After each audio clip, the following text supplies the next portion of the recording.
Good afternoon, everybody, and welcome to our BERA event that looks at our book, The Education System Design Foundation, Policy Options and Consequences.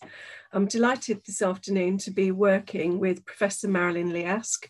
Marilyn is Emeritus Professor at De Montfort University. She's an academic and author who's researched a wide range of educational areas in the UK. And she was previously Professor of Educational Knowledge Management at the University of Bedfordshire and has been interested in the educational use of information and communications technology. Marilyn's been working on mesh guides more recently and has a long-standing interest in the direction of education policy. And our discussant later on this afternoon is Professor Brian Hudson. Brian is Emeritus Professor of Education at the University of Sussex, a guest professor at Karlstad University in Sweden, and is Honorary Professor at the University of Dundee in Scotland. He's also an honorary member of the EERA networks for didactics in learning and teaching.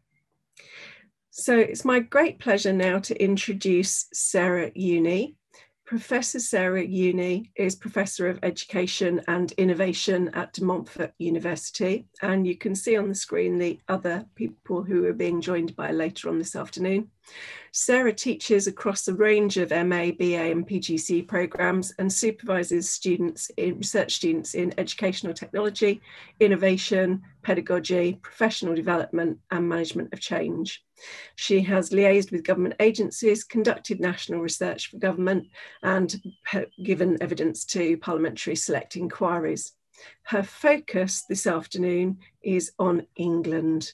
We're really looking forward to this, Sarah. Thank you.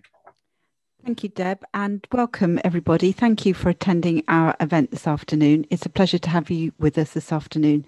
Please feel free to use the Slido and also any other means that you'd like to get questions to us.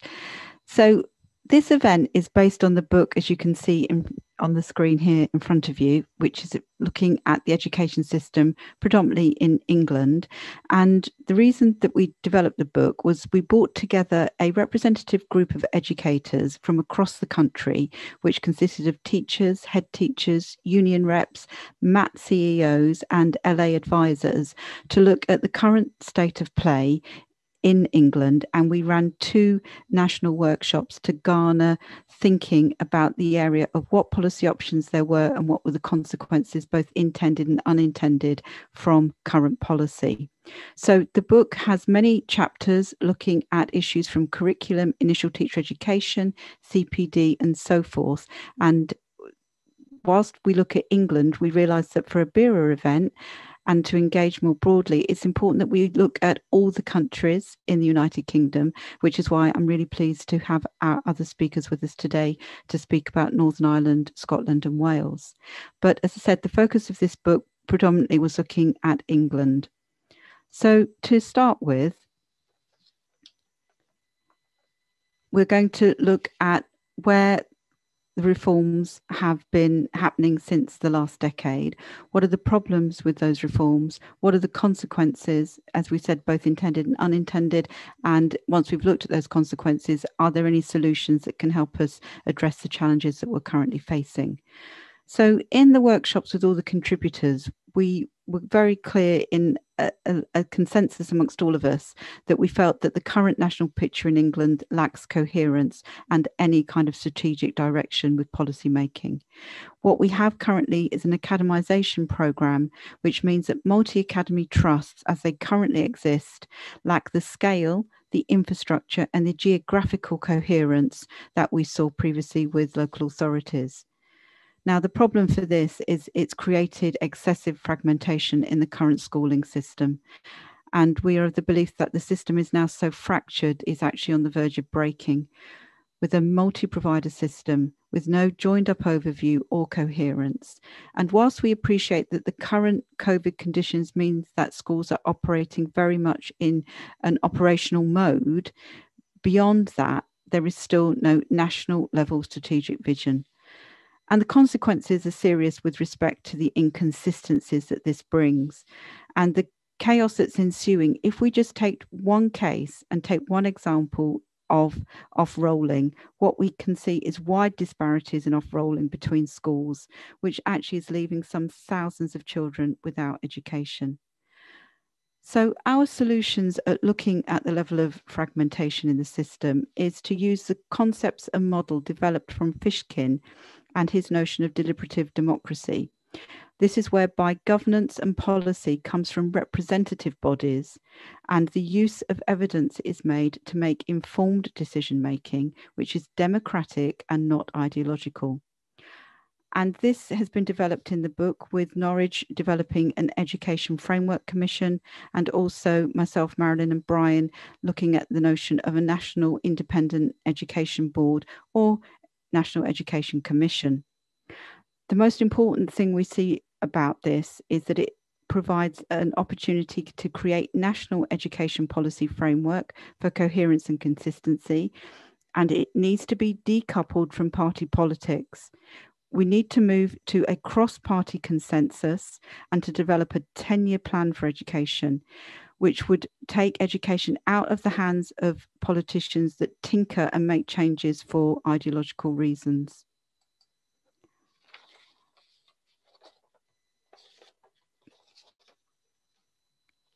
So, with respect to looking at the legacy of reforms that have been made since 2010, because there was a seismic change in education policy then, we go back to the incoming Secretary of State for Education, Michael Gove, and his advisor at the time was Dominic Cummings, and Nick Gibb has remained in post and continued with their values since 2010. And we had the very famous bonfire of the Quangos at this time. And we think there were some really important lessons from this. This is in Gove's own words. And obviously we now know the role that Cummings was playing in this. They said in their own words, they wanted to put a bushfire through the education system in England to see what, if any, green shoots will grow. So those Quangos that were semi-autonomous, non-governmental organisations were then systematically destroyed and closed. And this is why we call it literally a burning. It's a burning of all the resources and all the tacit knowledge that belong to those different organisations. If we take just Bechter as one example, so Bechter was the National Education, Communication and Technologies Agency that had an advisory role for schools around technology procurement and technology for learning, and conducted research on most effective pedagogical uses for technology to enhance learning. Now, when that was destroyed, the idea was that you rolled back the state and you allowed marketisation and you allowed 1,000 flowers to bloom. And what we're arguing is that that has really led to a bit of a chaotic mess. And if we look at the outbreak of COVID-19 in March 2020, we suddenly had a massive scrabbling around between individual schools and MATs, individually responding to the technology needs of a national emergency.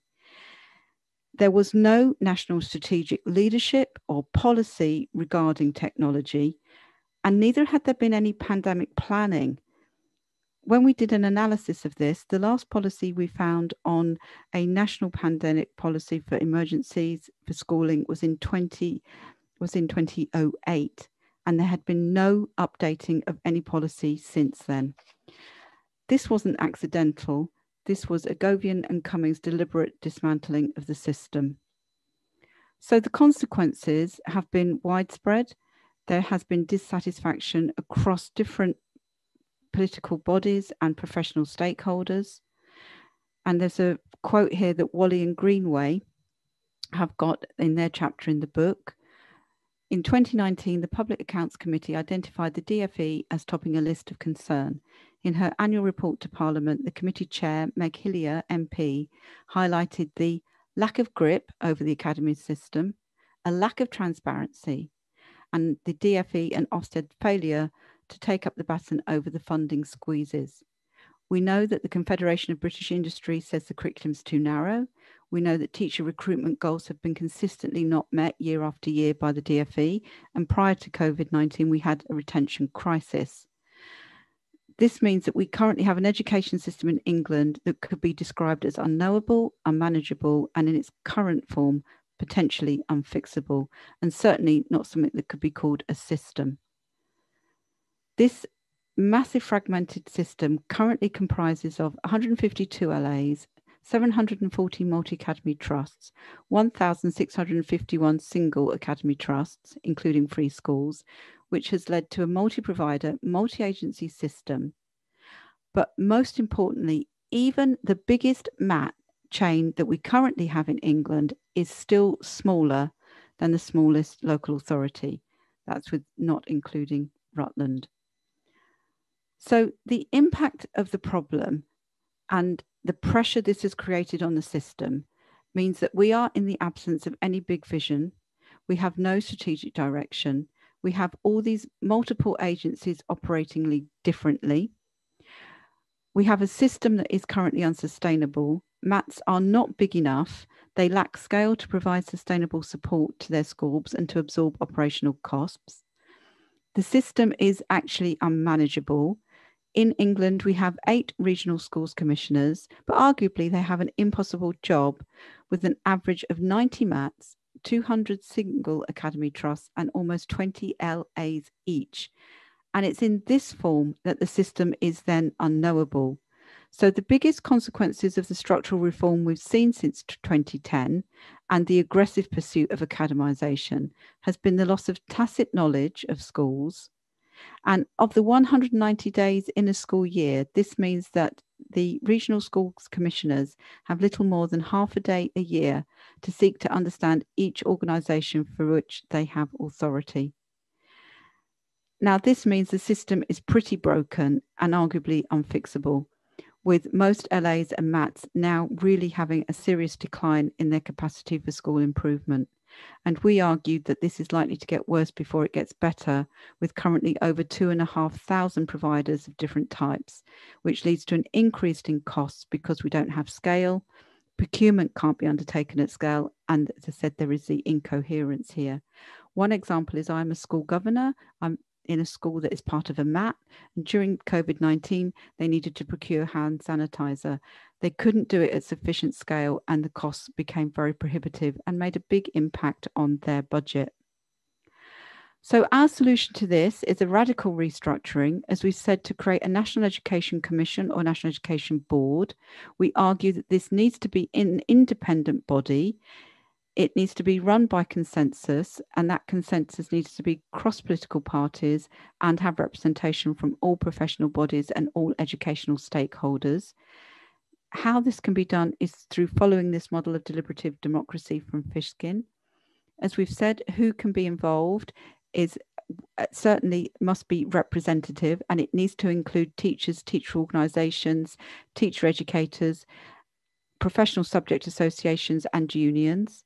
And the reason we need this is to restore stability and coherence into the system and to rebuild trust and, most importantly, consistency, as we've already talked about how the inconsistencies in the system can create a big divide between the experiences of children in different schools now. This would enable us to make policy on the basis of evidence, not ideology, and to maintain the long-term interests of individual learners as well as the economic interests of the country. We argue that the current divisions and fragmentation urgently need addressing now. So in the book, there is further detail about a suggested education commission that would be independent. We've called it, for example, here, Education England. You would still have the government and the Secretary of State, but you would make sure that there was a cross-party set of nominees as working with the select committees and also with the APGs in a more productive fashion. You would still have your Department for Education, but most importantly, and I stress this, it would be working with civil servants as opposed to SPADs, which is the Special Policy Advisors. And this would also work with secondees from a National Education Board. This board, as we said, would be representative. You would have a level of trustees and governors. You can see here on the slide, there's an outline of the potential roles that they could play. You would then have an executive board and a series of directorates. You would then have a regional educational board and a local educational board to which individual schools fed into. So as I said, there's more about this in the book, but the point is that we are looking here not just to be critical of what's happened with the reforms, not to hark back to a golden age, because we don't believe that exists either, not to reinvent the wheel, but to have a radical restructuring around a system that does pertain to independence. It does have representation from multiple stakeholders in the education system, and that it works on a 2/3 majority and a consensus, and that we depoliticise education and stop the excessive powers by the Secretary of State for Education that was introduced in 2010 with Michael Gove. And I'll hand back to you, Deb, to pick up questions now. Thank you. Lovely, Sarah. Thanks very much for that run through. Yes, and on Slido, we're getting lots of information and lots of questions and people liking the questions. Remember that if you like the question and you want the question to definitely be asked, then please do go on and like that. So first of all, Sarah, in terms of how fragmented our system has become, which you've outlined very well there, what do you think the role is for the Department for Education in this newly fragmented system? What would be needed for them to have an overview in the system as the system has kind of morphed over the last few years, as you've described there? Thanks, Deb. I think it's very interesting if we were to compare the DfE to Public Health England and just look how different they are. What we've got is a DfE that's been seriously reduced, and it's been hollowed out into a brokerage service now that oversees all these competing networks. And it's without the strategic vision. If we look at what Gavin Williamson was saying before the local elections, he was retorting to old Tory policy around just creating more MATs. We couldn't see a national vision for education here. And the other concern that we had in writing the book was how the space has now been occupied by SPADs and these special policy advisors, and look at the role that Dominic Cummings had with Michael Gove at the beginning and how that has led to these radical reforms. Now, the reason that we need to know that this is important is to do with the reduced number of civil servants now working in the DfE. And civil servants are important because they are paid and are accountable to the Crown and not politicians, which means that civil servants have a level of independence, they have knowledge of the system, they are impartial, and most importantly, they are regulated. And the problem we have with SPADs is that they have no formal democratic mandate, and in fact, they act like temporary civil servants, but they're unbounded by any code of conduct. And alongside that, we have a network of cronyism that has creeped into the DfE with the consistent and persistent awarding of funds to specific school networks. If we take the example of COVID-19 and online learning, when, as I said, without Vector there, we had this sudden emergency where a number of selective MAT chains were chosen overnight to create online learning resources. And what's interesting is that DfE did not consult knowledge experts and the teachers' subject associations that actually contain that curriculum expertise. So in order to address that, as I said, we need to go back to a system that has much more representative bodies and to have an independent National Education Commission or board. Lovely. Thanks for that answer, Sarah. That was really long and detailed. I'm going to combine a couple of the questions that have come in here. We've got a question, which is a really good one here, about in England, is there any evidence that parents support or do not support what seems to be going on here in the privatisation of education and the lessening of local accountability? And while we're talking about parents, we also have a question that's coming from B. Hughes about whether or not we asked any students in the research process for this book. So parents and students together there, Sarah. Thank you. Yes, we did consult students via the teachers and the head teachers and also the MAT CEOs that were involved in this.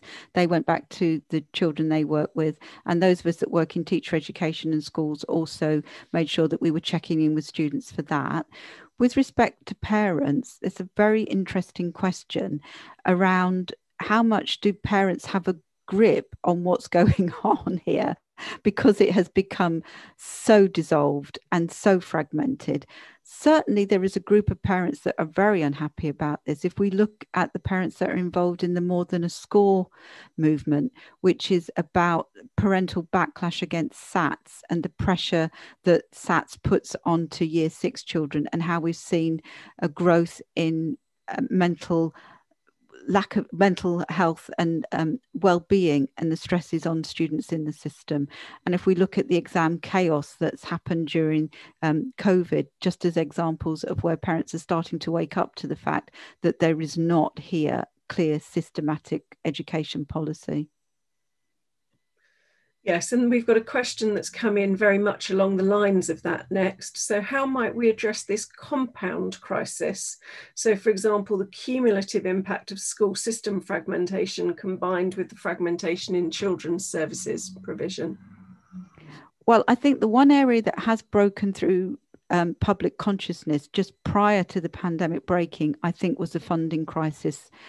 And whilst money has been thrown at schools during COVID, prior to that, a lot of schools were clearly unable to balance their budget sheets, and this was creating a problem. So I think if we're going to get leverage with parents, I think it's understanding the impact of how that lack of funding will play out in the coming years. And as I said, that's kind of been hijacked by the pandemic because money's been offered during that. However, that is not enough to actually overcome the deficit that many schools have built up. And last question, I don't know if we're going to find the time to answer the response that's required, but this perhaps sets the theme for the other sessions that we've got this evening. Are we proposing a public education system? And if that is what we're proposing, how can that be restructuring? How can that restructuring really occur, given the legal and contractual arrangements of MATS and the current position of the Secretary of State? Excellent question. I'm going to answer it very briefly here, and then hopefully we'll have time at the end. So this is a question that we actually put to a QC that we had a meeting with, because we were looking at the parallel in the old relationship between the Bank of England and the Treasury, and how it was possible to decouple the Treasury from the Bank of England back under the Gordon Brown, and how that went about. So we think it is possible to do a decoupling, and it is possible to restructure. It's about having the confidence and the vision to pursue that. And it would not necessarily be a political winner for a party to take to an election, because what we're looking at here is what we'd want for health, which is a 10-year plan about what's in the best interest of people's health and what's in the best interest of the education of children, and to make that the priority and not political ideology. Thank you, Sarah. There are some really good answers there. There are some really great questions coming in. I'm going to leave the questions alone for now, but please remember to like them and carry on putting them as we go on to introduce Graham Donaldson. There was a really good question, and those questions have now disappeared from the Slido, about the movement that's known as FED. So if somebody else wants to put a question in about that later on, perhaps we can pick up on the FED movement. It's my pleasure now to introduce Professor Graham Donaldson. Graham has spent over 40 years in education, has worked in schools, universities, local and central government, a qualified teacher of history and social science. He taught and occupied senior local positions in Scotland before working at the national level as a curriculum developer and evaluator. In 1983, he was appointed as one of the HMI to become head of the Scottish Inspectorate, and was head of the Scottish Inspectorate from 2002 to 2010. And in that role, he was, of course, chief executive of the agency and chief professional advisor on the education to the Scottish Government. He was appointed as an honorary professor at Glasgow in 2011 and subsequently at the Robert Owen Centre for Educational Change. But in addition to continuing work with schools and local authorities in Scotland, he's also worked internationally as representative of Scotland in the United Kingdom and as an international expert for the OECD and a contributor to EU conferences. Graham, you're of course talking about Scotland this afternoon. Thank you. Yeah, thank you very much. And I only have 10 minutes, and this is a field that I could talk on for a very long time. So I'll try and make a small number of points as pithily as I can.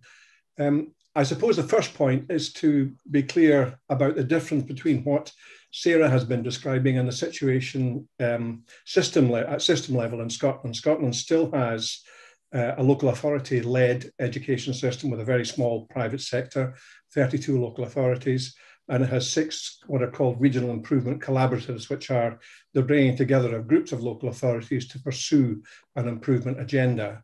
Education is wholly the responsibility of the Scottish Parliament, and it would be fair to say that the relationship between the ministers in the Parliament and local authorities and the regional improvement collaboratives is one of the factors which I think we're going to see continuing to dominate thinking over the course of the next few years, because we are actually at one of these, I think, quite important potential pivot points in Scotland. We've just had an election. Education figured in the election, although the election was very much dominated by the independence agenda, but education did figure. And it does look as if we probably are in for a period of fairly substantial attention to education by the incoming government, partly informed by an OECD report, which is due to be published in June. So the kind of things that I'm saying to you are have to be taken as very provisional until we know who the new minister is and the way in which the system is going to evolve. There's a lot that remains very uncertain.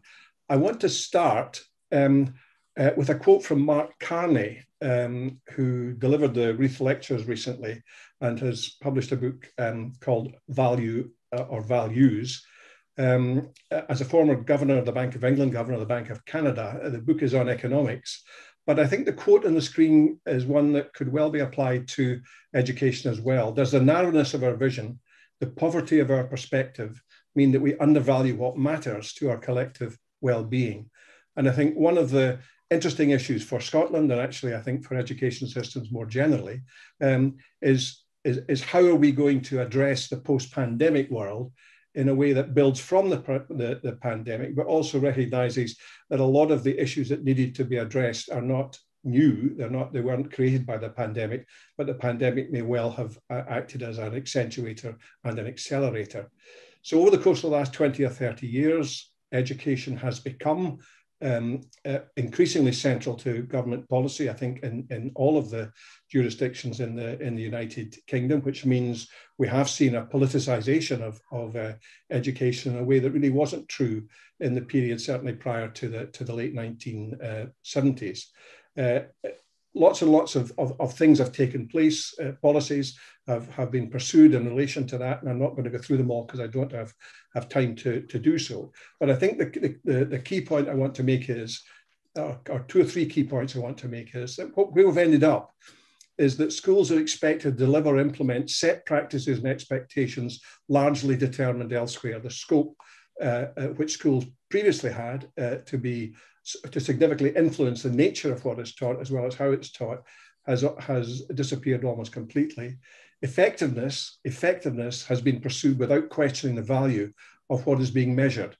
So we have great debates about the results of various tests, analysis of various pieces of data, without asking whether or not in the first place is that telling us the things that we want to know.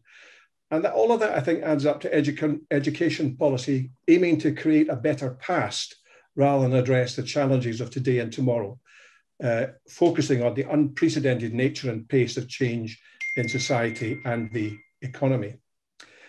Specifically in Scotland, there are a number of things. Obviously I can't go into this in detail, but Scotland just after the creation of the Scottish Parliament in 1999, engaged in a major debate about education and then engaged in major curriculum reform. And that was a move away from a curriculum that was defined in terms of specific subjects and content and time allocations to one that was designed to help develop capacities in young people using knowledge to support the development of capacities rather than the content of subjects as being the focus of the curriculum. Scotland really hasn't had a high stakes culture, hasn't engaged to the same extent, so it doesn't the marketized culture which was being described by Sarah. the teaching profession continues to be, I think, both respected but also quite influential in terms of policy. I think ministers really have to take significant account of the Educational Institute of Scotland in terms of thinking about policy. And of course, we've had a General Teaching Council since 1965, and that remains one of the significant bodies in terms of the governance of Scottish education. There has been a significant move by a government over the course of the last few years towards greater school autonomy, trying to create greater teacher agency, very much a theme of the last minister, and a very, very strong commitment to equity, to the extent that the first minister has said after the last election that she wanted to be judged on the extent to which she had managed to close the attainment gap. There are, however, problems. I mean, partly as an early leader in the new curriculum, that's now nearly 20 years old, and the message can become heavily diluted over time. The nature of that curriculum and the debate about knowledge, skills and subjects remains an issue, and that has led, I think, to some confusion about what matters. The political debate defines standards in a very particular way, and I think, going back to the original Mark Carney quote, we can lose track of the nature of the values which should underpin education and a responsive education system. So in fact, Scotland, I think to some extent, but less than many others, I think we've seen a process of education that's moved from a broad educational mission to much more of an instructional mission. So the key points I want to leave you with, that we haven't paid anything like sufficient attention to values and purposes that should underpin school education. The pandemic, I would argue, has accentuated, not created, the need for a debate about the purposes of education and the nature of what it is that our young people need to get from their short time at school. That is about the curriculum, it's about pedagogy, it's about assessment, and particularly about our understanding of standards, because we've allowed standards to be defined as a very narrow set of metrics, and we need to ensure that what we describe as standards reflects our values and is responsive to changes in society and economy. Otherwise, we are just reinforcing the past rather than building forward to the future. Scotland is well placed, has been well placed through the work that's taken place over the last 20 years. But I think what happens in the course of the next 2 or 3 years in Scotland is going to be particularly important because the pressures point both to a reversion back to a fairly narrow agenda, but also to a much more imaginative agenda of the kind that I'm talking about. So I think in Scotland just now, and I'm not unoptimistic that this is what will happen, that we will have a significant debate about what matters, about, again, looking at the nature of the curriculum and pedagogy, thinking about the role of assessment in terms of helping young people to progress in their learning, ensuring that the accountability system that we have is one that, again, reinforces the kind of outcomes and behaviours that we want, and that the governance system is one which is coherent and which helps to ensure that the nature of the overall thrust of the system is one which is in tune with the kind of values that we want to promote. So realising and sustaining that education requires what I would describe as a learning culture based on collaboration and inquiry. There is the opportunity for just a quick response from you on that. You'll see on the screen a number of the things I've been talking about. And what I'd like you to do is to identify from that list the things that you think are most important, that you most identify with.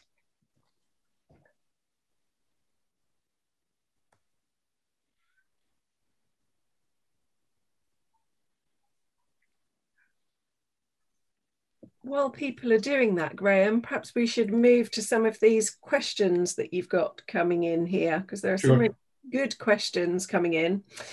And the first one is, you mentioned an OECD report coming out in June, influencing the new administration in Scotland. How much weight should be given to those sort of comparative OECD views? I think a great deal of weight will be given to them, because one of the sources of tension in the political debate that took place around the election was the accusation that the government was deliberately suppressing the OECD report.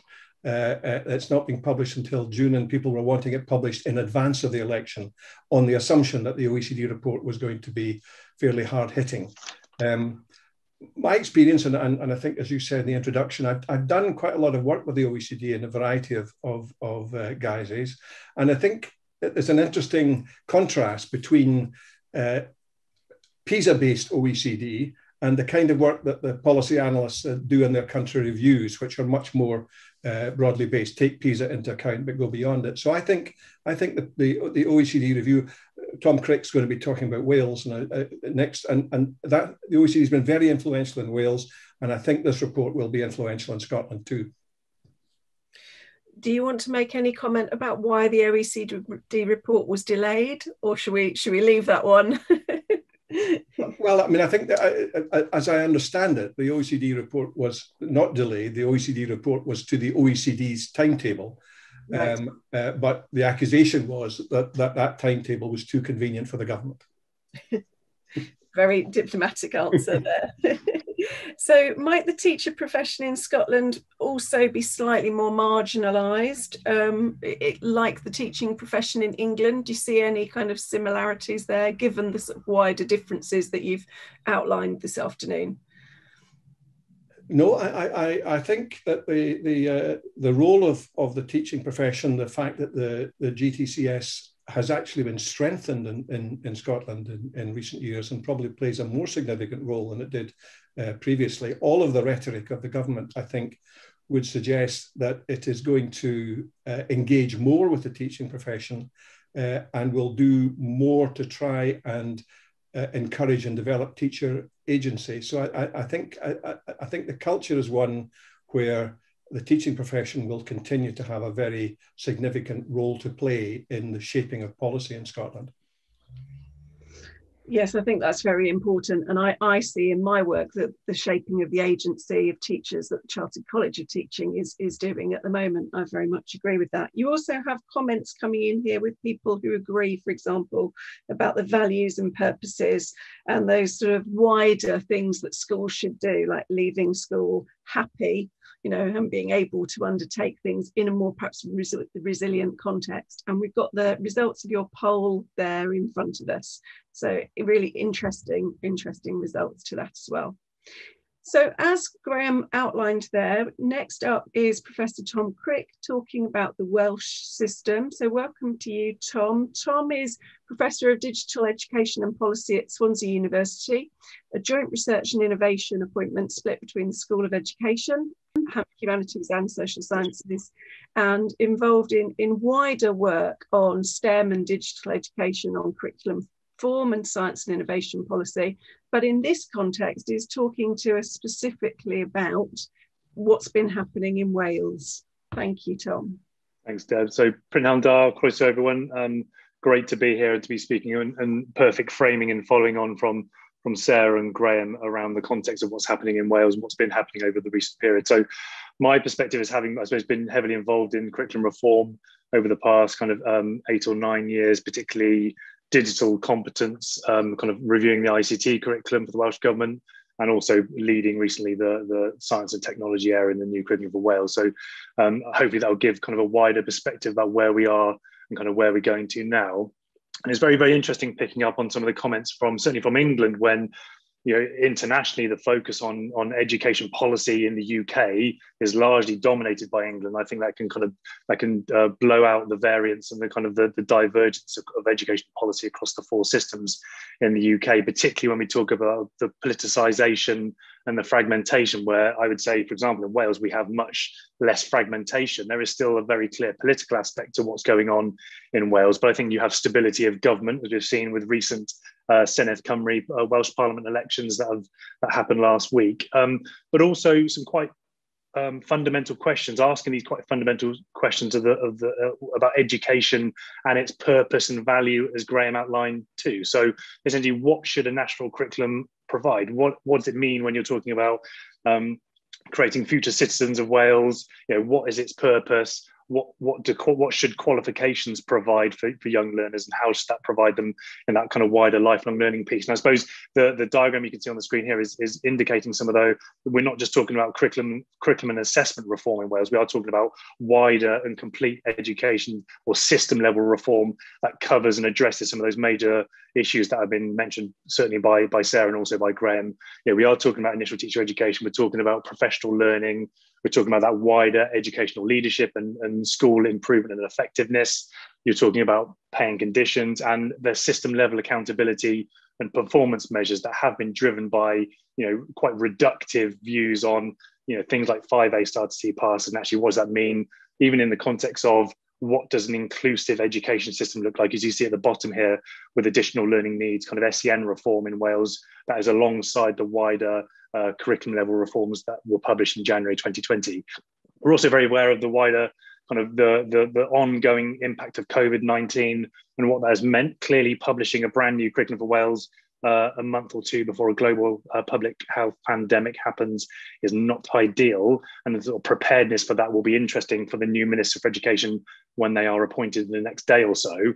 But actually, that has also allowed to practitioners and schools in the system to discard practice in a much more comfortable way because of the COVID-19 as a catalyst for positive change, and if that can be used to drive some quite innovative thinking around the new curriculum as we go forward. But you can see there is significant flux in Wales, and actually viewing that in a system level reform piece rather than the tinkering around the edges or the increased fragmentation that we see in other jurisdictions, that it raises different challenges, but allows you to view this at the sort of system level rather than just the continuous tinkering that we've seen, certainly in England in recent period. And I suppose it's kind of interesting thinking about the different layers and tiers of government or the system that are involved in this, and particularly when you look at the tractability or the scale. We have 22 local authorities. There are 4 regional educational consortia that address some of those, the sort of in the middle tier, the kind of second tier you see there, that interface between schools and the Welsh government. But I suppose the accountability with the Welsh government is very, very clear. And we have a much less fragmented system because there is a small independent sector, but it's largely a state-maintained sector that, and with a curriculum that covers kind of 3 to 16, and then a variety of post-compulsory routes from 16 onwards. And I suppose we are in the midst of quite profound change. And obviously, this has been a long time coming since, obviously Graham's been heavily involved in reform in Wales when he his independent review that was published in 2015. But it goes all the way back, certainly to kind of 2010, 2011, where you see things like international focus with PISA and the kind of the wider scrutiny of the system in Wales. And obviously, we're looking ahead now to the implementation of the new curriculum or the rollout from September 2022 onwards. And actually, what does that look like around wider changes through to new qualifications at level 2 and 3? So obviously there's a lot of focus on change and sort of perhaps uncertainty about what this looks like going forwards, but also there's the huge opportunities and this, with the co-construction of the curriculum and the opportunities for practitioners, the agency and the increased kind of then practitioners as curriculum makers is also very, very attractive, and building confidence and capacity and capability for that going forwards is certainly a key priority. And again, that's framed around obviously the new curriculum for Wales, where you see around 4 purposes, 3 cross-curricular skills, increased prominence around digital competence, the 6 areas of learning and experience, and actually how schools have been empowered to develop their own local curriculum that fits into this wider curriculum framework that will phase in from September 2022. So I suppose kind of linking back to some of these kind of major points, I wanted to kind of pick up a few of these themes that have been touched upon and maybe to stimulate questions and obviously the kind of wider panel discussion going forwards. But I think I kind of wanted to talk about this in the context of, in the aim of this session was around, the wider societal kind of cultural and economic piece and around the specificity and the uniqueness of some of this for Wales. So actually the context of this being a national mission, I think Sarah mentioned that around, this is in the policy language and rhetoric of ministers and policymakers. So this is our national mission. This is driving, with cross-party political support in Wales and has been for the past kind of 5+ years. So this is driving system level reform in Wales, and it is a long haul piece. So, I've personally worked with 3 and hopefully now 4 education ministers. So it kind of shows where you see that kind of continuity of reform and how that is managed and sort of handled between successive governments. Yes, we have much less, I suppose, political churn because we've had a Welsh Labour government for a long, long time in Wales. but actually that allows you to think about that beyond the lifetime of a parliamentary cycle, and actually think about and hopefully try and convince that education system reform takes longer than the kind of short-term parliamentary cycles. We acknowledge that there is clearly there is the policy divergence between different parts of the UK has driven both positively and negatively kind of scrutiny and reform in Wales. So recognizing that when you talk about things like policy borrowing and looking at other high performing jurisdictions, it isn't just about kind of quite naive that the cherry picking something from a jurisdiction just to kind of replicate this in Wales doesn't work. You need to acknowledge and recognize the context, albeit this has been driven by things like PISA, and recognizing that actually rankings and performance measures of systems there is a political imperative that you have to try and manage and handle going forwards. I suppose also there are things like, from a university perspective, looking at the educational research base in Wales, obviously, with a number of universities with kind of significant educational research capacity, and BERA have been heavily involved in this. How is that going to be focused on delivering and evaluating educational system intervention? So actually, do we have the capability to do this effectively? Also, that asks questions about funding for educational research, both in Wales and at the UK level, in which, from a UKRI perspective, how do we, all the nations of the UK have been or are going through major curriculum reform pieces. Actually, who's funding educational research in its quite traditional sense, and will that change in the near future? That piece between bridging research policy and practice, particularly from sort of ideation through inception through to implementation, and effectively changing practice and that cultures and behaviours, certainly for practitioners, the kind of agency and autonomy and the empowerment, having directly been involved in the curriculum making process. Now it's the curriculum implementation process, and asking those quite big sort of conceptual, ideological questions about, well, what do we mean by a 21st century curriculum? How does that look in the context of asking those fundamental questions like what purpose does it serve? How does it enshrine the kind of wider social, cultural heritage values that a curriculum that's been designed in Wales for Wales? And actually, what does it mean to be a future citizen of Wales, particularly in the context of a bilingual curriculum, and acknowledging the unique kind of history and kind of cultural heritage of Wales? And again, we're not naive to kind of recognise the economic imperative around what does the future economy of Wales look like, and in a post-COVID, post-Brexit, part of the UK, what does that look like, in the longer term? Actually, how does that support some of the longer term socioeconomic aspirations of Wales? Do we have an education system that's fit for purpose for a variety of dimensions? And a number of speakers have already kind of mentioned this longer term impact of COVID-19. Myself and colleagues from Swansea and Bristol have been doing a lot of work, particularly in that higher education context, and but actually recognising that can COVID-19 be a catalyst for change, to think about some of the things we would like to change, kind of be a stimulus, but also acknowledging that we've probably kind of crossed the Rubicon, and things will be irrevocably changed in a number of negative ways. And that means the health and well-being piece, the way the system works, how does delivery look like, the inequity piece. So there's still a lot of kind of factors for us to go forwards. And again, I think in the context of the Welsh government having been elected on Thursday, we are at the cusp of a major 5-year new program for government. Actually, there's a huge opportunity for myself and a range of other colleagues to support this wider system level piece going forward. So I think there are opportunities, and I think we have looked across the UK, we have looked internationally, and actually I think that piece around designing and implementing a system that's fit for purpose in Wales, there's some exciting questions for us to look going forwards. But Diolch yn fawr iawn, thank you very much, and hopefully we'll have a few interesting questions and stimulate the panel discussion. Thank you. And you have got some really interesting questions coming in here, Tom. So I appreciate our speakers have only had 10 minutes, and you've all done really well to zoom through things in those 10 minutes. Quick clarification before we carry on. This is something I've done a lot of work in.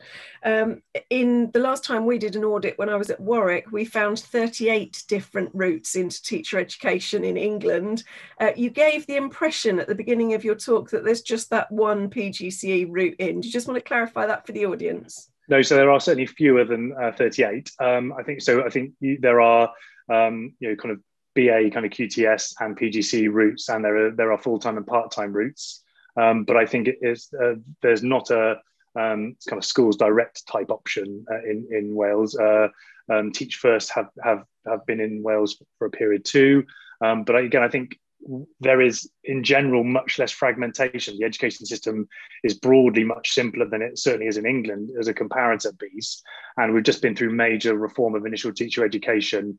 And I think that will continue in the context of having a teaching profession in Wales that's confident and capable to deliver the new curriculum going forward. So I think we have been through reform, and we will continue to see wider reform around teacher education. But particularly, there's been huge amounts of money invested by the Welsh Government for professional learning and development. And I don't see that changing, because it's about the kind of confidence and capability piece. So I think that's a key priority going forwards. Yes, I agree. That's something I've talked about with Welsh colleagues, and there seems to be the consensus that it's there to stay, which is interesting. One of the questions coming in here, do you think that conversation that we were just having there, do you think that's partly because of the consensus across political parties about how the education system or what the education system has for its current priorities? I think there's, as always, particularly around an election, there's certainly kind of jockeying and sort of manifesto type positioning. I think, particularly after the independent review led by Graham in 2015, there was very clear cross-party consensus. There's obviously been divergence about implementation and prioritisation of some of those key issues, and perhaps Welsh language kind of bilingual piece, and even kind of curriculum Cymraeg kind of Welsh language, Welsh history kind of heritage stuff has been another issue. But I still think there has been quite broad support for reforming the education system, or wider system level education skills qualification reform in Wales, because there's been an acknowledgement that that needed to happen. But the imperative was it was being designed to address the specificity of challenge in Wales, and obviously it was within our powers, and it was co-constructed, and it was bringing together the key kind of bodies and stakeholders, rather than this being something that was done to teachers and done to learners. And I think the learner piece is really important around learner voice, and the Children's Commissioner for Wales kind of think about what this means about children's rights, UNCRC type stuff. So I think all of these issues are front and center in thinking about the implementation going forwards. Yeah, and do you want to just have a minute just to say a little bit more about what that co-construction of the curriculum really kind of looks like? Yeah, so I mean, I think it's certainly unique in the Welsh context, and broadly kind of, certainly unique in the UK context around the identification of leading practitioners from across Wales who've been directly involved in the development of the curriculum for the past 5 years at various stages, both at the kind of strategic level, but also at the kind of the very kind of sort of specific level of defining, progression steps and content, and thinking about how the framework would work, and progression, and even thinking about kind of assessment across the kind of primary and secondary phases. So actually, across the 6 areas of learning experience, practitioners at various settings and contexts have been directly involved in doing this. So that's not been the same ones over that entire period, and there's been broad coverage across schools across all of Wales, different sizes, different settings, Welsh medium, English medium, primary, secondary, special, thinking about FE and HE and wider experts. But that co-construction process has directly, I think, has certainly improved the clarity and focus of the curriculum, and actually now hopefully the kind of engagement, because of the ownership and the agency will kind of provide. And I think Wales is this, I've always kind of thought this is a sort of finishing point around, Wales offers a very tractable kind of education policy testbed, because you have the diversity, both kind of rural, urban, you have bilingual, you have a range of different kind of cultural contexts. And I think that's kind of interesting, both from a policy borrowing perspective, but also a replicability piece across other jurisdictions. So it's kind of exciting looking over the next few years as the curriculum beds in. It is really exciting. So that's something we can come back to later on. Thanks very much, Tom. Thank you very much. We appreciated your contribution. So I'm now moving on to introduce Dr. Paul McFlynn. Paul is an early career researcher, having completed his PhD a couple of years ago now. His research concentrates on the role of critical reflection in initial teacher education, and he's published on the role of mentoring in initial teacher education. But one of the things that Paul is particularly interested in is the role of PE, and has been looking at the subject and promoting the subject to help develop an improved continuing professional development framework. Paul's obviously here to talk to us this afternoon about something he's had a long-standing interest in, which is the systems and structures of the education system in Northern Ireland. So welcome, Paul. Thank you. Thank you for taking the time to join this afternoon. So as I said, unlike the other speakers, really, I will touch on some of the structural formation of education in Northern Ireland, but I really want to address the key challenges that we are facing currently in the education system in Northern Ireland at present.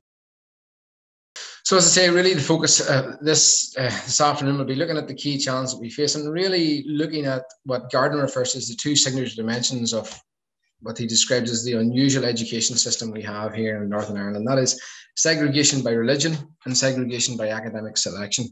I'll go on briefly at the end to talk about initial teacher education, where we are, and how things haven't really changed in that regard and should require some change. We then look at the role of teacher professional learning, particularly with the launch of the Learning Leaders document in 2016, and then looking towards the independent review of education, which is about to take place in the near future, and which they are currently recruiting the panel for. Okay, move on, Meta, please. So really, if you look at this slide, it really does highlight in Northern Ireland here the segregation we have in our schools, where NISRA produced in 2020, and the stats haven't changed, that 93% of our pupils are educated in either a Catholic or a Protestant school, with only 7% going to attending integrated schools. And that 7% figure has really stagnated. It hasn't grown in the last 5-10 years, really. So it's a worrying trend, and with Northern Ireland and the release of the New Decade, new approach document there in 2020 that brought an end to the collapse of Stormont after 3 years. I mean, there's a real need for this to be addressed by our government, but unfortunately the political issues are so contentious that this is something that I will perhaps never see much progress on in my lifetime, which is extremely unfortunate. So it's a huge issue for us here in Northern Ireland. But the second issue linked to this, if you could just move on for me, Meta, please,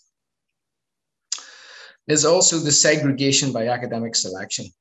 And you can see there, and whilst I'm aware that free school meals often used as a proxy for deprivation, and I'm conscious of Taylor 2018, who talks about having some restraint in using this as a measure, and it may be crude, but it's a measure that we have, maybe blunt, but it does clearly highlight the social divide that exists here in Northern Ireland.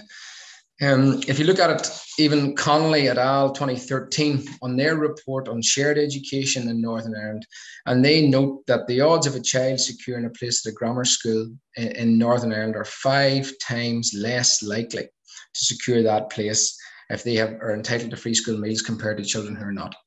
So it's really a damning statistic for us. So those are the two big issues that we are grappling with, have continued to grapple with.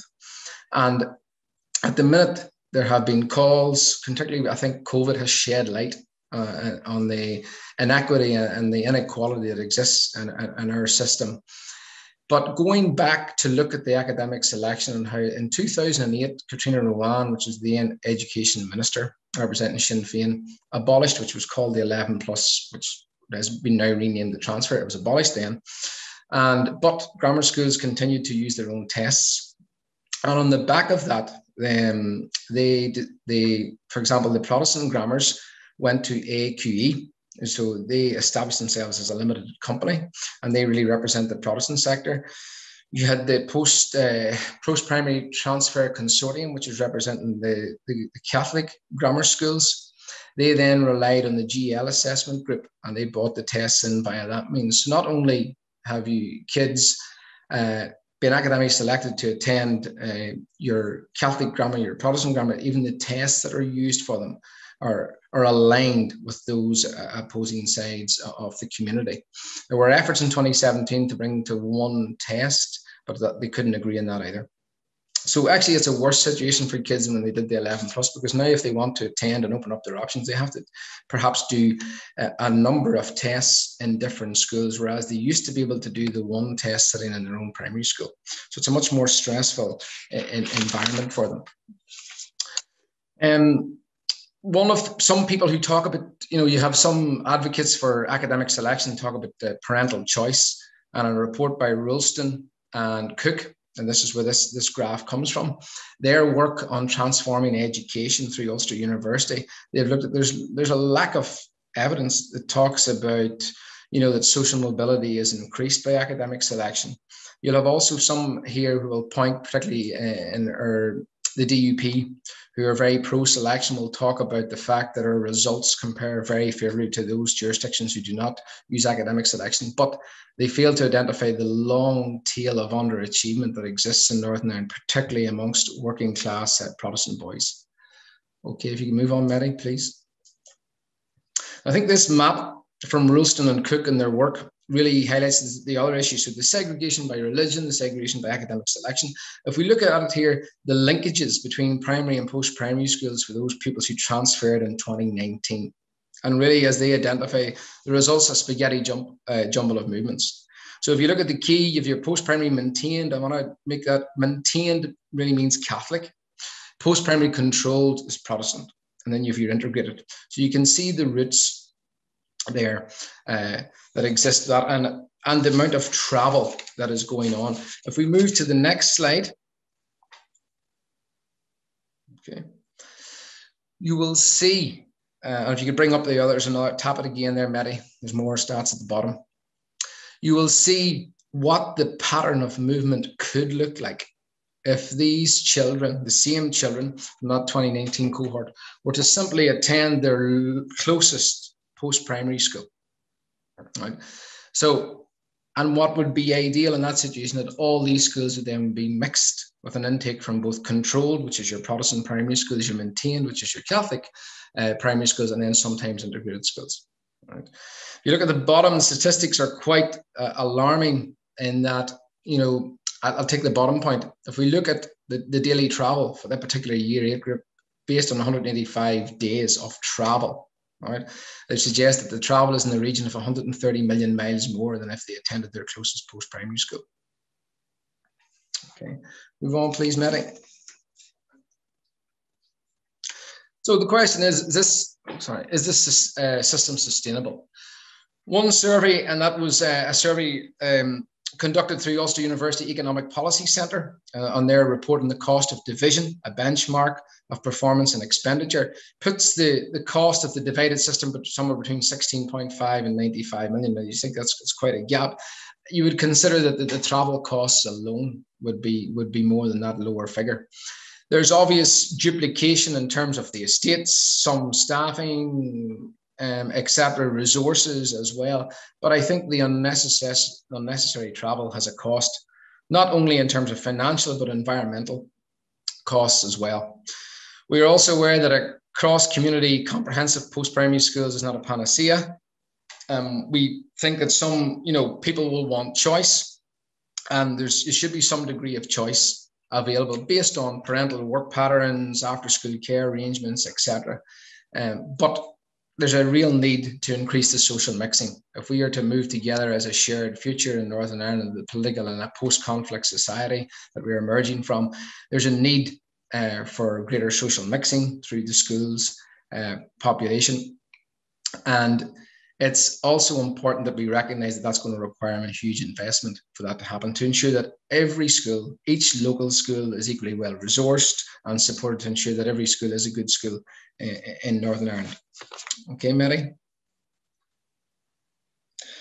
And just moving on to initial teacher education quite quickly, that the system that we have, and it's a bit like what Tom talked about, the system we have in Northern Ireland is a very stable system.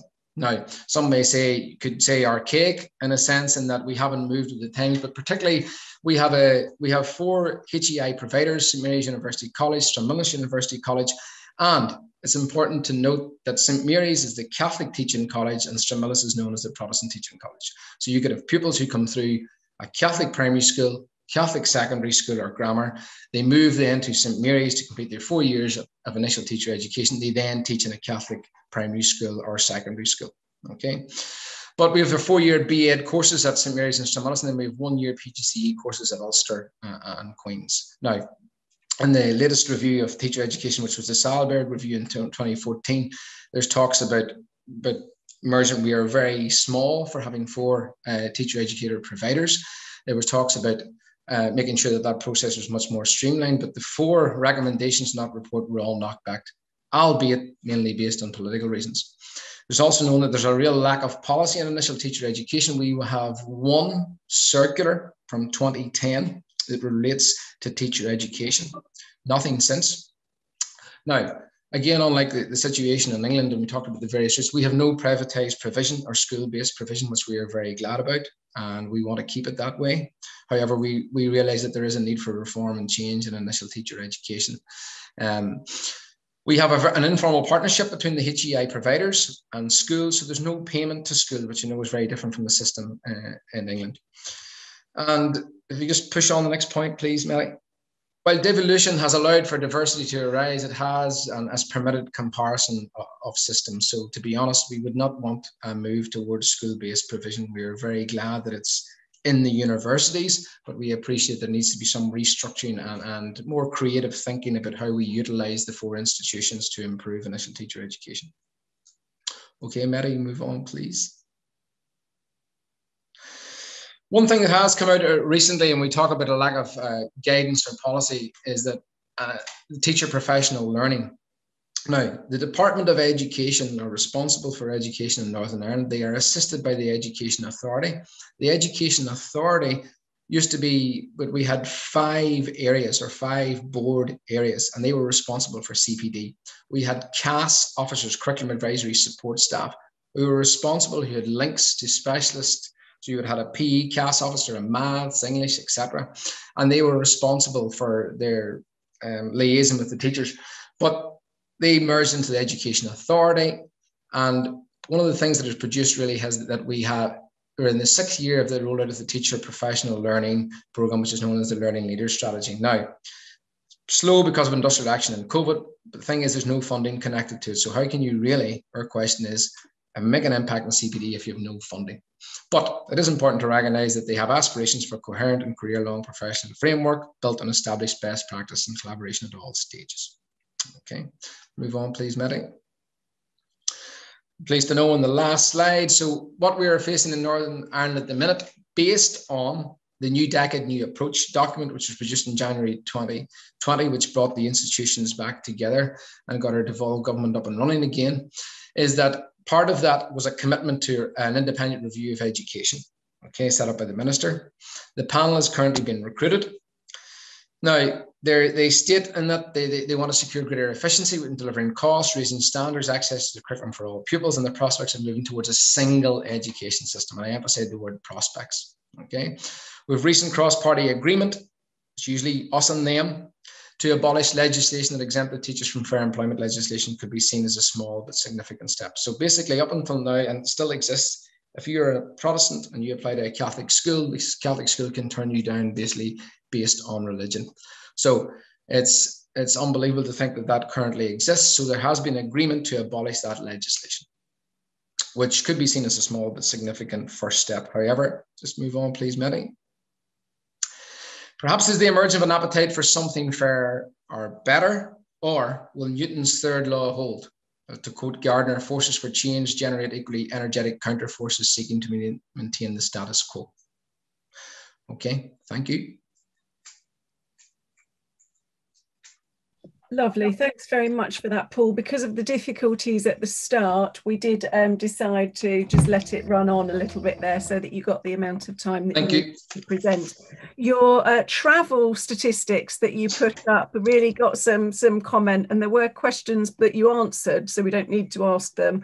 There were questions that you asked that people were asking about whether or not people were missing out on grammar school places or whether or not they were travelling for long periods of time. So you've clearly answered that that question but I'm going to ask just a couple of quick questions before we move on to Brian's discussant, because I don't want you to miss out on having the opportunity to answer some questions. To what extent is Stormont directing development of the education system at the moment, or because of the divisions, is government currently looking the other way? Yeah, well, it's a case of, I mean, because of the New Decade, New Approach document then we were all quite optimistic about what was written in that. But again, with COVID kicking in and the slowing, the things that have happened, unfortunately, the political divide between the DUP and Sinn Féin is really at the heart of it. The largest political parties. And what you have is DUP, which are pro-selection, and Sinn Féin, which are against selection. And the DUP will go to every length to maintain the status quo in terms of ensuring academic selection is foremost. So the Education Minister is under increased pressure. The document that I was referring to, the Transforming Education policy, there's a series of briefing papers. And if you're very interested in Northern Ireland and what's going on, I would urge you to look at that Transforming Education. There's a series of 11 or 12 briefing papers that have been produced. I was contributing to some of the background data on them, and mainly written by Stephen Ralston in the School of Education here at Ulster. And that it did generate debate in Stormont about 2 or 3 weeks ago. They discussed the transfer test for an hour and a half. And if you read the commentary on it, it's basically opposing sides. DUP want to maintain academic selection, and basically the rest of the parties don't. But they're so strong and persuasive, and they have the votes at the minute. So this independent review of education is undoubtedly going to highlight this as an issue again. And we just think that there has come a time, they've been beaten them back so often that there has to come a time where common sense prevails. That's lovely. Thanks very much, Paul. That was That's a really comprehensive answer given there. I'm going to move on now to go back to Brian Hudson, who we introduced at the start of this afternoon's session. Brian is acting as our discussant this afternoon. I'm well aware that people have had 10-minute slots and there are lots of questions that have been asked. We have added at least an extra 5 minutes onto the end. So if you're watching us live, that we will run on beyond about 17:35 at the moment. Brian, over to you.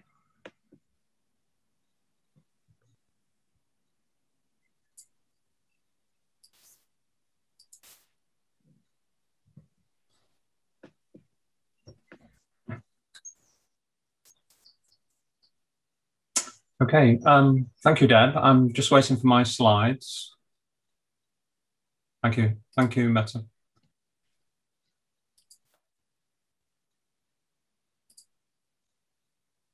Okay, first of all, I would like to give some words of thanks. First of all, I'd like to thank all our speakers. Thanks Sarah, Graham, Tom and Paul for their inspiring contributions. Also my co-chairs, Deborah and Marilyn, for facilitating discussions. Also Mette Nielsen, the BERA events manager, for her excellent support, and all participants for attending and contributing. What I'll do then is I'll offer some reflections on each presentation. I'll start with Scotland and finish with England, with a particular focus on the change process. And finally, I'll offer some overall reflections and summary comments. So starting with the perspective from Scotland, the key words that strike me from Graham's presentation are an emphasis on values and purposes underpinning school education needing to be continually debated and reaffirmed. And that the curriculum, pedagogy and assessment and our understanding of standards must be underpinned by our values and be responsive to changes in society and economy. He finishes by emphasising that realising and sustaining values-driven education will require a universal learning culture involving subsidiarity, collaboration and inquiry. Moving on to the perspective from Wales, presented by Tom. What I'm particularly interested in is the process of change, and I've focused in on the process of education policymaking in Wales being based on this 3-tier model, which emphasises planning and policy making at the government level through evidence-based collaboration and managing models of accountability within the democratic process and engaging with all tiers to support capacity building for system improvement. Very interesting perspective on inspection involving a learning inspectorate and a focus on validation of school self-evaluation and how schools support professional learning. And in governance terms, the Welsh Government retains the key leadership role, but is discharging that role through more emphasis on facilitation and support rather than direction and control. And I've taken that quote from Graham's chapter in our book. If we move on to Northern Ireland, very interesting perspective here and very interesting challenges. Going to the change process and looking at that in detail, the change process is based on independent review of education agreed by the main political parties in Northern Ireland and a review panel led by an external independent chair appointed by the minister following an open recruitment process. What's expected of this review is a fundamental process of change with a focus on quality, equity and sustainability, and having the potential to radically reshape education design, delivery and provision, although decisions following the review will be subject to what is likely to be a challenging executive agreement. But an emphasis there on wider stakeholder consensus and the availability of appropriate funding. Moving to the perspective from England, quite a contrast in terms of looking at the key words and the picture that has emerged. Sarah emphasised the bonfire of the Quangos by Gove and Cummings and the deliberate dismantling of many aspects of the system that have gone before, and highlights of resulting marketisation, fragmentation and chaos. Widespread dissatisfaction with education, concerns being expressed by political and professional stakeholders, an education system described as unknowable, unmanageable, and in its current form unfixable, and not fit really to be called a system. The stress on the need for radical restructuring through the National Education Board or similar body is based on a view of the need for an independent body based on governance by consensus, both political and professional, that functions through the process of deliberative democracy that Sarah outlined. So in overall terms, I was struck by the way in which England is an international outlier, not only in terms of policy options and consequences, as so vividly presented by Sarah, but also in terms of the foundations on which these options are based, as reflected in the title of our book. This term relates to the values and principles which underpin decisions made about the structure of any education service. In turn, I was drawn to reflect on the words of Amartya Sen, who sees democracy as a universal value and who also draws attention to its constructive function. This refers to the practice of democracy, which gives citizens an opportunity to learn from one another and helps society to form its values and priorities. And I think on the basis of the evidence from these 4 contributions from across the UK, it's striking that England is an outlier as a modern liberal democracy, the way in which the constructive function of democracy has been severely eroded over recent years in ways that are very evident in relation to education policymaking. All this has happened against the background of the propagation of false divides in true Cummings style between the blob and ministers, between so-called traditionalists and progressives, and most misguidedly, between knowledge and skills. We have examples of schools being forced to join multi-academy trusts against the wishes of the local stakeholder communities, such as the indefensible case at Moulscombe Primary in Brighton at the present time, despite 2 very positive Ofsted monitoring reports. In addition, we have the recent announcement by the Education Secretary that he wants all schools to become part of multi-academy trusts, which will serve to foster further division with local stakeholder communities. Furthermore, we have an existential threat to the future of university-based teacher education as a result of the untimely and needless ITT market review, overseen by a small so-called expert group that is neither independent nor representative of the stakeholder community. The current direction of policy in England will only serve to demoralise schools that are currently maintained by councils and risks destabilising the excellent provision of initial teacher education in the country. And it's against this background that it is high time to start rebuilding stakeholder consensus now around education policy making in England, so as to focus on issues of curriculum, pedagogy and assessment, and to address the social inequality in education brought into such sharp focus by the pandemic. Thank you for your attention.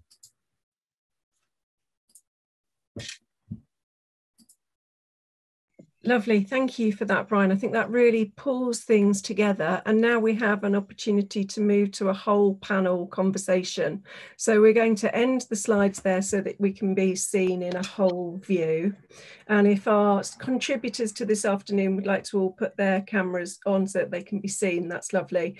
We've now effectively just swapped things around a little bit. So we've got a good 10, maybe 15 minutes for discussion to pull out those themes. And there are some questions starting to come in on the Slido as well. So if you want to ask questions, then do put them up there. So we have a comment here that it's been a very interesting session and there's a place for ongoing discussion and benchmarking between the educators across the 4 countries. Would any of our panelists like to comment on the kind of cooperation or collaboration that they see or don't see from their nations?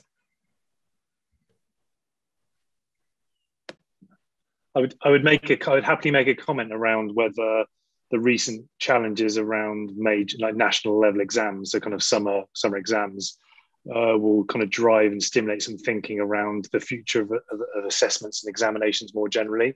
I think, you know, we're probably quite lucky in Wales because of the context of curriculum reform and, you know, thinking about the qualifications of Wales and the regulatory qualifications, looking at this sort of qualified for the future piece. So, you know, what do we want? You know, what do qualifications mean? How are they used by learners? And what do they kind of facilitate? And I'm kind of hoping that this will, you know, maybe a bit idealistic, but this will actually stimulate some further thinking across the 4 nations of the UK. And actually, what does this look like for learners? Again, that might be quite idealistic, but I think we've realised that, you know, COVID or not, doing things like 2-hour examinations or 3-hour examinations in a hall, and, you know, high stakes assessment stuff isn't the be all and end all for young people. And actually, what does this allow them to do going forwards? Is it an adequate way to evaluate their knowledge, experience and skills? So I hope we're able to embed that into thinking of the future of qualifications in Wales and whether that will precipitate or catalyse action in the other 3 nations. Maybe it's possible for Northern Ireland because of what's going to be happening. But, you know, perhaps England will be the hardest one to reconcile. Absolutely, Tom. And there's some really interesting insights from all of you. We had a question earlier on about COVID, and we've managed to avoid COVID so far. But this question actually came in when Tom was speaking earlier on. Do the panelists have any view on whether or not COVID will accelerate the direction of policy in their own nation, or the impact so far that we've seen from it? Graham? Yeah, I suspect that COVID will probably accentuate the kind of trends that were there previously. And you know, my hunch is that we're going to see the United Kingdom being even more diverse in terms of its approach to education. I think, I mean, there's consonance between Wales and Scotland. They're not the same, but there's a kind of consonance of view in terms of the direction the education system might go. And I think the pandemic will probably lead to some quite radical thinking, which is already there in Wales. I think it'll reignite the debate in Scotland. I suspect in England, it'll double down on the previous policy. I think it's likely that there'll be an attempt to use the pandemic as a way of justifying and reinforcing the policies that were already in place. I may be wrong in that, but that's my hunch. And Ireland, I think Northern Ireland, really interesting. You know, I mean, it's the whole process of educational reform. You could see it. I mean, there's about 5 reviews of initial teacher education I think I'm aware of. So if this review can actually provide a kind of unifying way forward, I think that will be fantastic in Northern Ireland. And the Irish curriculum review, Northern Irish curriculum review, was similar to the sort of things that have happened in Scotland and England, and very different from the knowledge-based, you know, double down on a highly content-driven, knowledge-based curriculum, which Nick Gibb is so wedded to. Yeah. Paul, do you want to come in on that? Just say, you've highlighted, Graham, there's one thing we're very good at in Northern Ireland, and that's having reviews. But whatever comes out of it is very, very little. You know, and it's like the Learning Leaders document that I've highlighted. It's great in paper, but in terms of being implemented, you know, so far, we haven't really moved with it. And so, I mean, we've had so many knockbacks here in Northern Ireland in terms of, I think the political will is so strong on either side that, and that's why I finished off with that quote from Gardner, you know, Newton's third law. It's likely to hold again because, as you said rightly, what comes out of it, the Sahlberg review, the money that was spent, the experts that were there, it went back to Stormont and it was rejected. Just, that was it. DUP, Sinn Féin, we're not having it. And really, they will go to, you know, extreme lengths to defend both sides. And that's unfortunate where we are. We realise there's been a shift in DUP leadership and there's a change going on there with the UUP as well. So we're hoping that a more liberal and outward-looking Northern Ireland is in front of us. But to be honest with you, I'll not hold my breath. Yeah, thanks, Paul. Sarah, did you want to come back in on that sort of acceleration in the English perspective? Yes, and to also invite Marilyn and Brian as well. I think that what the pandemic has done is exacerbated deeply held inequalities within our system. And it's really shown, for example, those schools that were already invested in technology were ahead of the curve. But again, we've got massive divides here. So the schools that were without technology have also got high proportions of students that don't have their own devices or connectivity at home. I've seen schools in inner city Leicester really struggle to maintain any kind of online learning during the pandemic because of those severe areas of social and economic deprivation in the city. So I think it's, as Brian said, England remains an outlier, and it's a system that is deeply fragmented, that the pandemic has made that worse, I think. And I don't know if Brian and Marilyn want to add anything. I just want to come back to what Tom said about assessment. What's really interesting is we have a really small window now where parents, I think, are much more on board in understanding teachers and teachers' work through school closures and what children were doing with online learning, and trusting teacher assessment, that actually national high stakes testing isn't needed if you have a system that trusts teachers to undertake that assessment, to undertake rigorous moderation. And I think that we might lose that if political will isn't gained on understanding that the profession can be trusted to do its job. And I'll see if anyone else wants to respond. Marilyn or Brian, would you like to come in? I'm happy to just say something here. I have no optimism about the English system at all. I think as Sarah said, the inequalities which have been shown up through COVID are so deep, and there's rhetoric at the political level about resolving it, but I don't think there's any deep political will. I think we've got a real class struggle going on in Britain. I'm not in England. I'm not English, by the way, or Scottish or Irish. I'm British. I took out British nationality, but I really see the divides in England in a shocking way that weren't here when I came in 1970. So I don't think there's any hope for equality of opportunity for kids here. And Brian, you've compared the system internationally on different levels. Do you have some comparative comments to make about that as well? Yeah, I think I'd just reinforce what's already been said about England really being an outlier. And I suppose there are some comparisons with Sweden and the free school movements, but I mean, there's deep dissatisfaction in Sweden now with equality of access to schooling. And I think we can see that this push towards the marketisation model has been done at the expense of social inequality. I think that's what's happened: greater marketisation, increasing levels of social inequality in a fragmented system that lacks vision and strategy. And I think the question that was put about comparing the Department for Education to Public Health England is a good one. You know, look at what we can achieve when we have a national system that has a vision and a strategy for public health, and then compare that to education.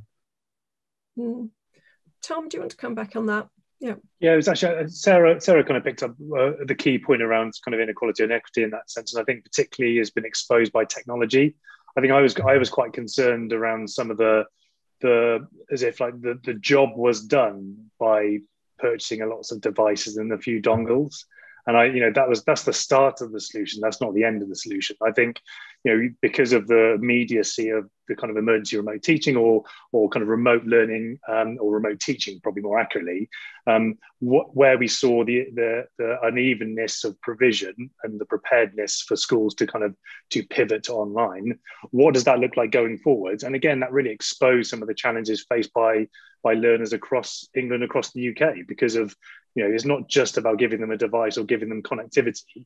It's also the wider kind of social environment that they have to learn productively or effectively. And I think, I think Sarah said this, or maybe it was Marilyn, is essentially saying that's a bigger social policy problem rather than it being a very specific education problem that can be addressed by in-year capital spend to buy a lot of kit. And I fear that's the concern in the longer term, to how do you address some of those wider issues around digital and data poverty, because it isn't just about the technology. I think that's been really exposed over the past year. Yeah, that's really helpful. We're allowed to run on an extra 5 minutes. So if either Graham or Paul want to comment about what they've just heard, then feel free to contribute, and then we'll wrap up. Graham? Yeah, I think the interesting thing over the course of the next few years, I think, is going to be whether the teaching profession can give the public and parents confidence that they have a coherent alternative to the policy that's been going around for the last few years. I mean, I've been really surprised at the extent to which the teaching profession in England has been so supine in the face of, a highly politicized education agenda, and has fought battles which are about, the realization of that agenda rather than the principle of the agenda. It's not really won the hearts and minds of the public. It's not really engaged. So it's looked oppositional rather than giving a vision of an alternative. And I think the contrast in Wales is quite stark, because what I think has happened in Wales is the alternative to what was very similar to the English agenda just 5 years ago. The alternative has captured the imagination of the politicians, the teaching profession, and to some extent the public.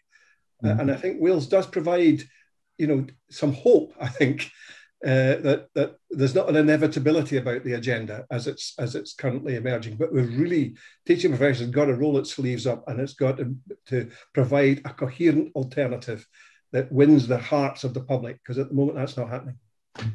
Thanks, Graham. Paul? No, not to labour it anymore, but just to say that, Tom talked about the inequities that exist here, and it was exposed here in Northern Ireland as well in relation to COVID.